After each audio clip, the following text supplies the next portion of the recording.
एक बहुत ही परेशान करने वाला सवाल है कि एक ही जैसा हिंसक काम उसे करने वाले के हिसाब से अलग-अलग नाम कैसे पा लेता है। आज हम इसी को समझने की कोशिश करेंगे। चलिए सीधे इस गुत्थी को सुलझाते हैं। तो देखिए, बात बहुत सीधी है, जैसा कि ये सोर्स बताता है। जरा स्क्रीन पर इस टेबल को देखिए। एक ही काम है। मान लीजिए किसी शादी पर बमबारी। जब तालिबान जैसा कोई संगठन करता है तो उसे दुनिया फौरन आतंकवादी हमला कहती है।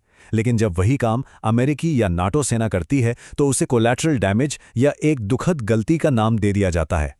यही वो दोहरा मापदंड है जिसे हम आज परत दर परत खोलेंगे।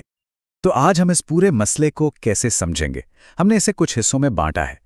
हम कुछ असल घटनाओं से शुरू करेंगे, फिर देखेंगे कि शब्दों के पीछे क्या राजनीति छिपी है, फिर जरा बड़ी तस्वीर पर नजर डालेंगे, इसकी इंसानी कीमत को समझेंगे और आखिर में एक बहुत जरूरी सवाल के साथ इसे खत्म करेंगे।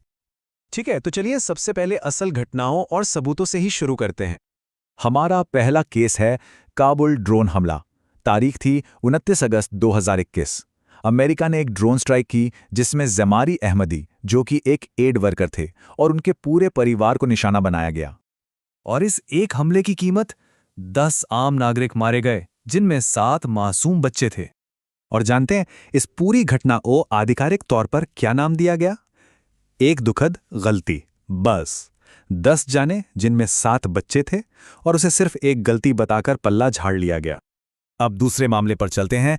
3 अक्टूबर 2015 डॉक्टर्स विदाउट बॉर्डर्स के एक अस्पताल पर अमेरिकी हवाई हमला हुआ। इस हमले में 42 लोग मारे गए, मरीज, मेडिकल स्टाफ और बच्चे। सोचिए, एक अस्पताल जो जिंदगी बचाने की जगह होती है, उसे ही मौत के घाट उतार दिया गया।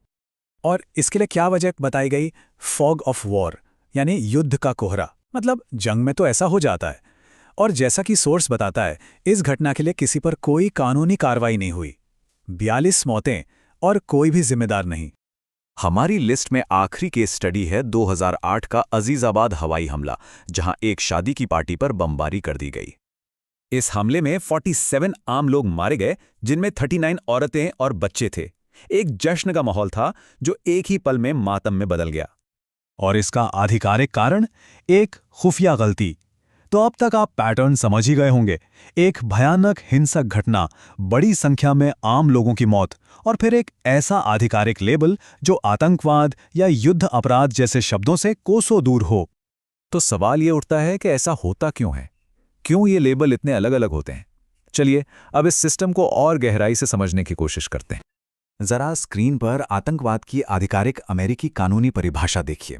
इसमें एक लाइन बहुत ध्यान देने वाली है, उपराष्ट्रीय समूहों द्वारा। और यहीं पर सोर्स वो सबसे बड़ा सवाल खड़ा करता है। अगर आतंकवाद की परिभाषा में ही सिर्फ उपराष्ट्रीय समूह यानी नॉन स्टेट एक्टर्स आते हैं, तो क्या इसका मतलब यह है कि देश या सरकारें परिभाषा के हिसाब से ही कभी आतंकवादी हो ही नहीं सकती, चाहे वो कितने ही आम लोगों को क्यों ना मार दें? क्या ये जानबूझकर छोड़ा गया एक लूप होल है?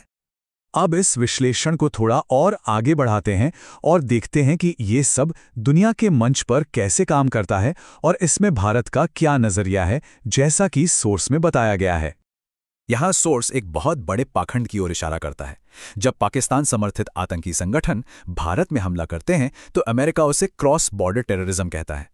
लेकिन वही अमेरिका उसी पाकिस्तान को अपना स्ट्रेटेजिक एलाय बताकर अरबों डॉलर की मदद भी देता है। ये विरोधाभास साफ साफ नजर आता है। लेकिन इन सब राजनीतिक बातों के बीच इसकी असली कीमत कौन चुकाता है? चलिए सिर्फ अफगानिस्तान के आंकड़ों पर एक नजर डालते हैं। ये आंकड़ा तो दिमाग सुन्न कर देने वाला है।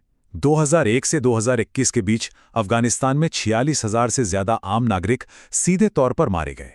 ये कोई नंबर नहीं है, ये 46,000 से ज्यादा जिंदगियां हैं, परिवार हैं, कहानियां हैं जो खत्म हो गईं। तो हम आखिर में कहां पहुंचते हैं? इन सब तथ्यों और विश्लेषण से क्या नतीजा निकलता है? चलिए अब सोर्स के फाइनल टेक पर आते हैं।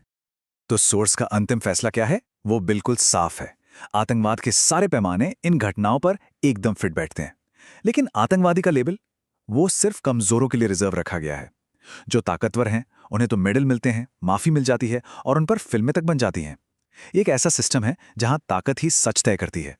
सोर्स में एक बहुत गहरी बात कही गई है। सच्चाई को वीजा की जरूरत नहीं होती और न्याय को पासपोर्ट की जरूरत नहीं होनी चाहिए। यह हमें याद दिलाता है कि सच और इंसाफ की कोई सरहद नहीं होती। वो हर किसी के लिए बराबर होने चाहिए।